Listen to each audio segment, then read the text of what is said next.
Greetings, programs.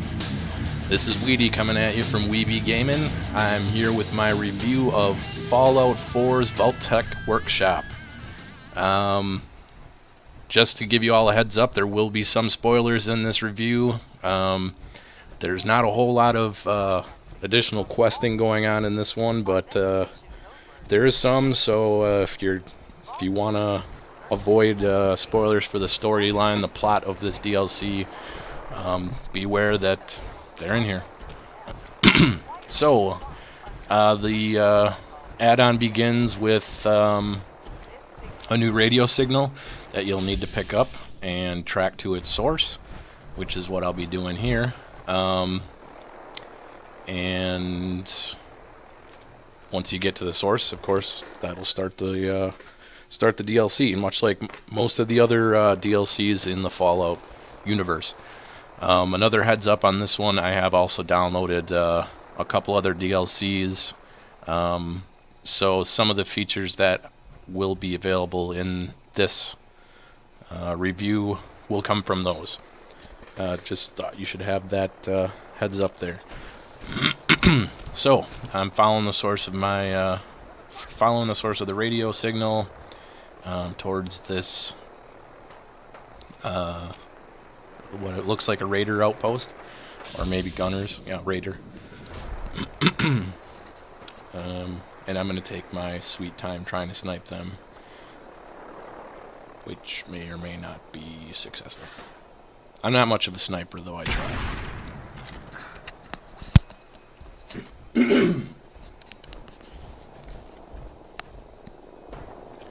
And look at all those vertibirds.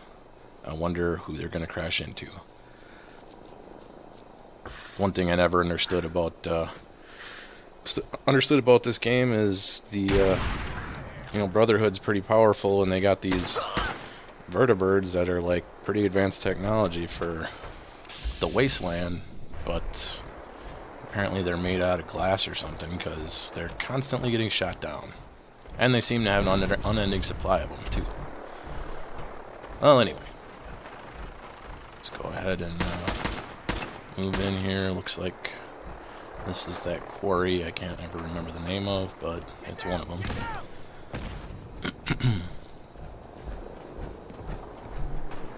Where are you? Where are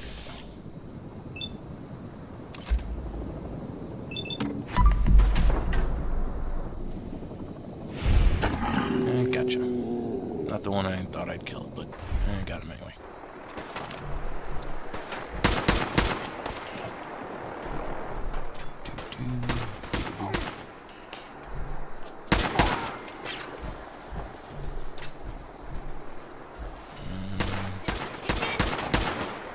Apparently I can't shoot through that gap.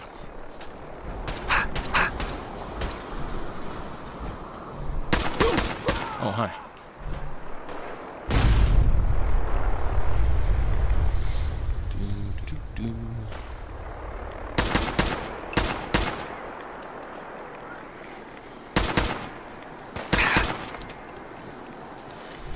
Thank goodness for power armor.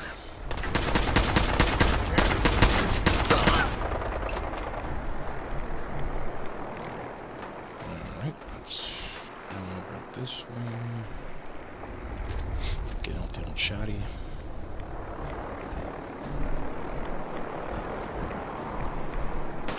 And she's all the way over there.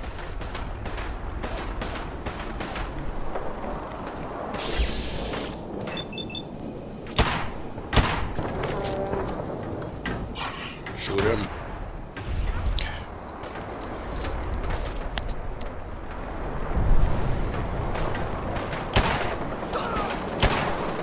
And no comments on my awesome marksmanship, please. Speaking of crashing vertibirds.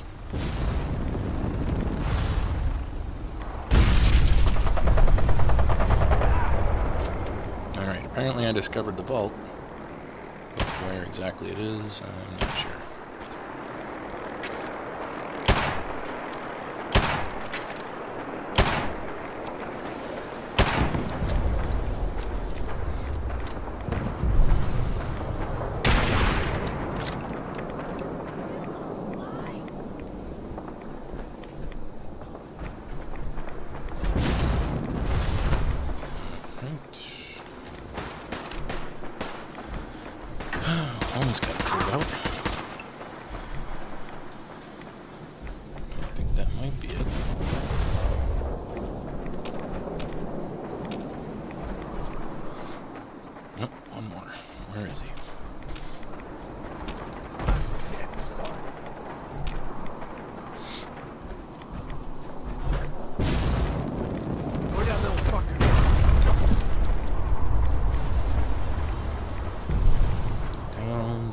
place, I think.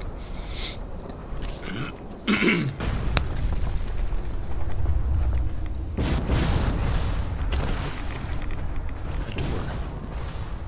Oh, there he is. Okay, looks like that's the entrance to the vault.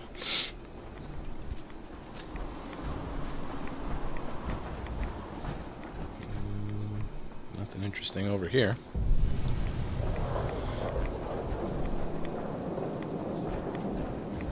So here we go.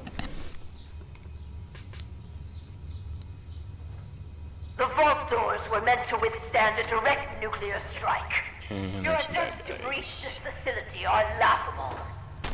Leave at once, or there will be consequences. And some lady yelling over a speaker.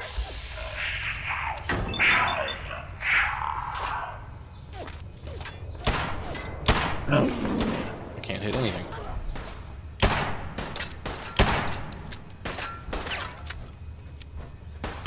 Ooh. That guy's having some serious convulsions. Whoever you are, stop! Whoa, I don't think I've ever seen that before. Looks like some kind of clock or something. And one leg is the minute hand. Or the hour. Whatever. It's definitely weird stuff going on there, though. Vault-Tec will not support this vandalism. Alright. Take some stuff here before I get into the next step in getting into the vault. Alright, let's go do that.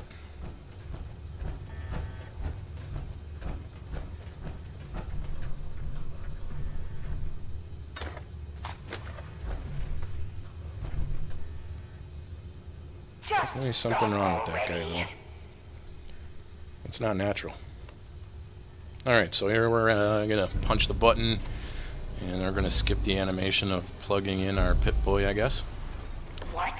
You have a Pip-Boy? Yeah, that's right, lady. I do have a Pip-Boy. Are you Vault-Tec? Have you finally come to save me? Open up. Please. I'm trapped behind a mountain of rubble. The key to freeing me is getting the workshop operational. First, lift the security lockdown and get to the reactor room.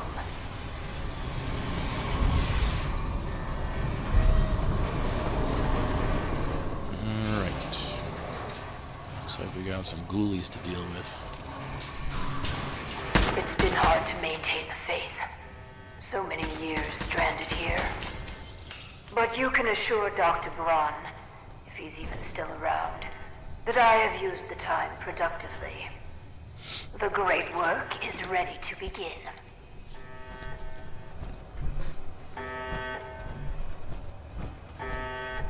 And just close this for, just in case somebody's planning to sneak up behind me. I don't know if that is actually going to close anything, but I always feel more comfortable being able to close the door behind me.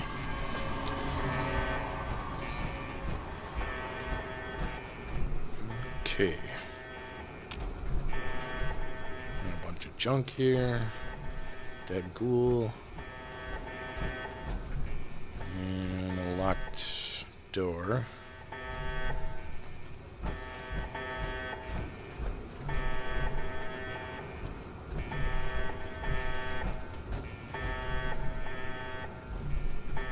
And another locked door. And a ghoul.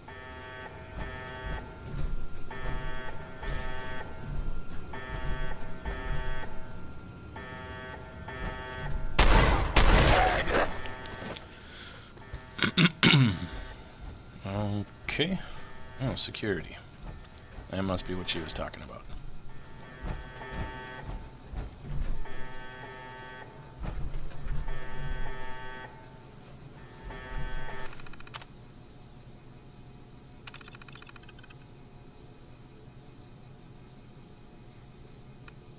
Workshops require their control board to function. During emergencies, the procedure is to store it in the reactor room. Okay. Look in there and you should find Let's go see what was behind locked doors.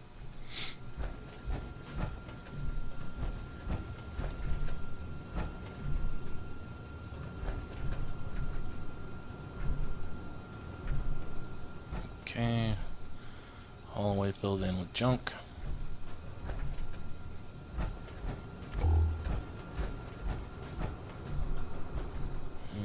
And, more ghouls. Oh, Security Chief Anderson ghoul. Does not want to die.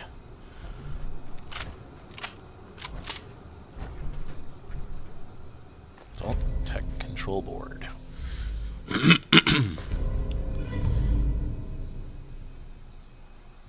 And another super sledge.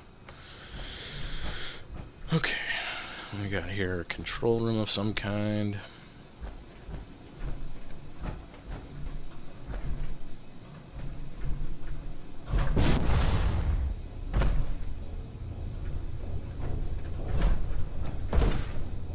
Switch. Radio beacon. Ooh, gumdrops. My favorite.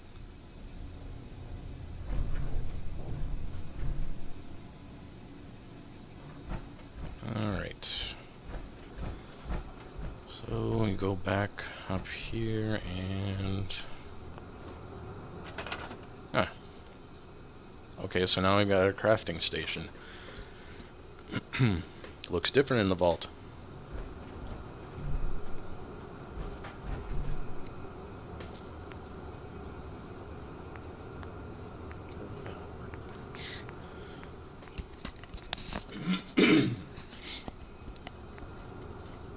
I think these are for the other add-on. Okay. Well, we'll figure this out, I'm sure.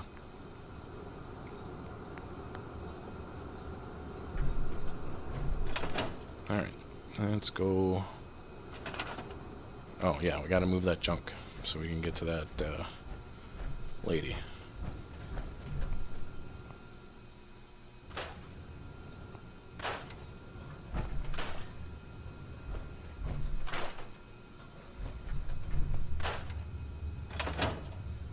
And there's a lady and some ghouls. You aren't what I was Oh, expecting. the lady is a ghoul. You do have a Pip-Boy. You're from a vault. But you're clearly not with Vault-Tec. What are you doing here? Why did... So, basically what happens is the lady wants some dirty deeds done dirt cheap. And in the process, you are going to explore and clear basically three or four different subterranean areas that are all interconnecting. So we'll just go through that real quick and kill a bunch of ghouls and loot a bunch of crap and unlock 3 or 4 more crafting stations. There's one. And scrap all this stuff. Or don't, you know, that's your prerogative. An interesting thing here is I don't think I've ever seen it in any other settlement space that you can scrap uranium and limestone that are in the cavern walls and actually find some cool stuff in the process. So we're just still scrapping and clearing areas out. And we get to this, and here's a great big limestone wall. And we cleared it out. And what's behind it? A Deathclaw. A legendary chameleon Deathclaw. But that's one of the... there's a few different areas for you to find like that, so I didn't take all the fun away. But I did warn you that there was spoilers in this. So,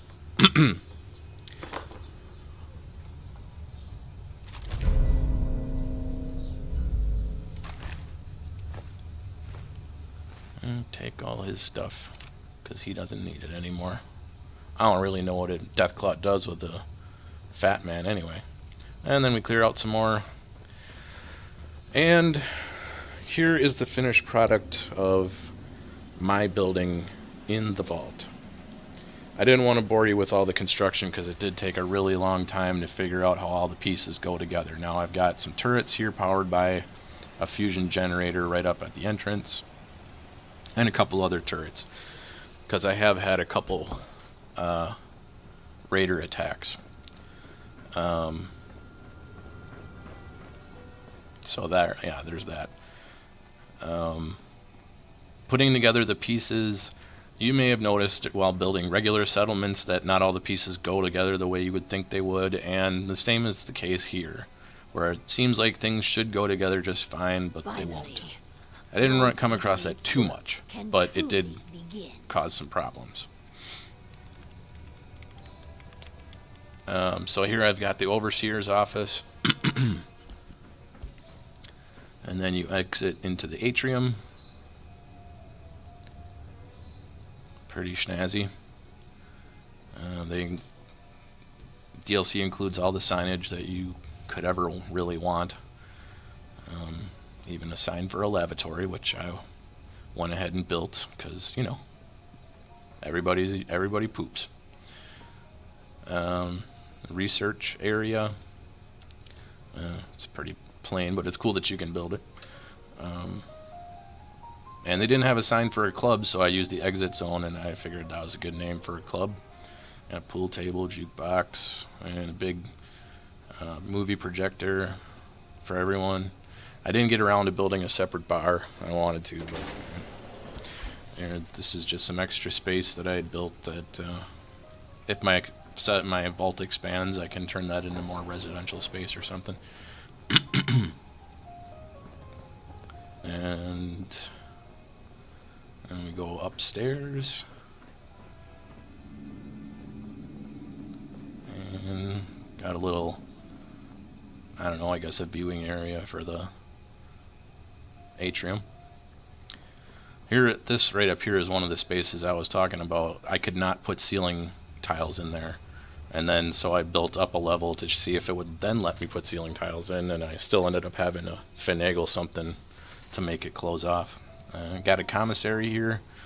I didn't stock the shelves yet. I'll get around to it eventually. But it looks kind of cool. The clinic, all I have in there is a surgery chair. It's, you know, whatever. Classroom, because they didn't have a nursery sign, but they have all the stuff for a nursery, so I built one. And the barber shop with one barber chair, because why not? Another thing I had problems with was this railing here. There's a shape that looks like it would fit a stairwell perfectly, but it doesn't fit in there. So I just kind of did what I could. So then we have a security office over here. Looks like your regular run-of-the-mill security office. No cells. There's no way to build a cell. But this is actually that desk there is the security desk. It actually adds to your security rating. Not a whole lot, but it's kind of cool that it does something. And a couple little areas here for people to chill out and get together and talk. I built a little market street back here with all the various vendors you can have. Didn't need the surgery one because we have an actual clinic with a surgery thing in it. So window to the overseer's office, and then right underneath is the cafeteria, complete with jukebox and coffee machine and soda machine. And then we go back here to the residential area. This I haven't finished out yet. You can see that there's like rocks coming through the walls there. There's a bit of an issue with the shape of the cavern and clipping, where it'll allow you to build even though there's rocks there. built another lavatory for the residential side, but here is the limits again of the building system. You can't, this is actually a hallway. I wasn't able to cap off the ends over here. They're just L-shaped hallways leading into another wall. There's not really a way to build a room that's only 1 block wide. There's plain old barracks type residential areas. So, and go outside over here, and I've got some security set up. The laser turrets, but for some reason the spotlights, they're working, but they stopped shining the spotlight. I don't know what happened with that. Yeah? If that's like a glitch or what. But I got some planting little flower beds or whatever over there. I got my super generator, a fusion generator, and 4 water pumps over there to supply the vault. That was a through the wall terminal for electricity, which are very tricky to use. They just don't want to go through the walls in a lot of places, so you end up placing them in odd places and then having to work around where you're able to place them. Here's a little bit more example of my electricity coming from the generator over there, and then I've got it going up on top of the atrium, and then I'm using these power radiators to light up the ceiling lights in the atrium.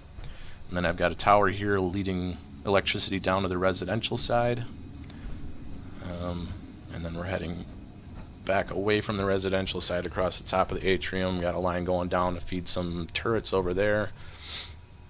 And this was an attempt that didn't work out.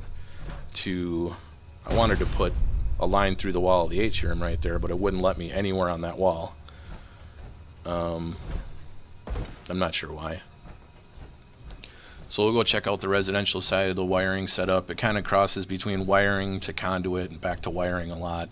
I find wiring is a lot easier just to move electricity a long distance rather than laying out all the conduit. It's kind of a pain. Got more power radiators up here. Huh. This isn't connected. I don't understand how that's powered over there. But it is. Well, I'll go ahead and run some wire here. Anyhow, yeah, there's I'm using those power radiators all over the place to light up lights and stuff on the inside. They won't light up anything that requires a direct connection, but anything else, it'll power them. For a space of about, give or take, I want to say 1.5, 2 blocks up and down or side to side. But that's just an estimate. I didn't do any experiments to figure out exactly how far they'll power things. So then, yeah, we got regular power line going over this way. And over here, I needed to get power through the wall, so I had to run a line to this conduit and just to plug in one thing over there on the inside of the cafeteria. So yeah, I mean, the conduit's nice in that you can get through the wall where you couldn't before, but it's still, you still kind of gotta monkey around with things in order to get exactly the kind of effect you're looking for. For example, on the inside of the atrium, there wasn't really a way. Well, one, there was only a limited number of places I could get through the wall in the atrium, and 2, running conduit is just not it's not practical on the inside. Here's a spot where I had to use floor tile all along this as ceiling, because it wouldn't let me place ceiling tile there. So yeah, it was just more examples of running the wiring and stuff. And I think over here, again, I had to power up something on the inside of the building, so I was able to get right here a conduit through, so I could power that thing up. But But yeah, as I was saying, it's not feasible really to run conduit on the inside because you can't easily move vertically with the conduit. There's lots of options for horizontal movement, but not really for vertical. And to get all these lights lit up on the inside here, I had to run wire so that it got close enough to the lights. I couldn't really do anything with conduit. Same with the lights above the doors, the signs. Just it wasn't practical to try and run all that conduit. So that pretty much wraps it up. And here's my little homage to the Fallout Boy. I'll see you guys in the next video, and keep on gaming.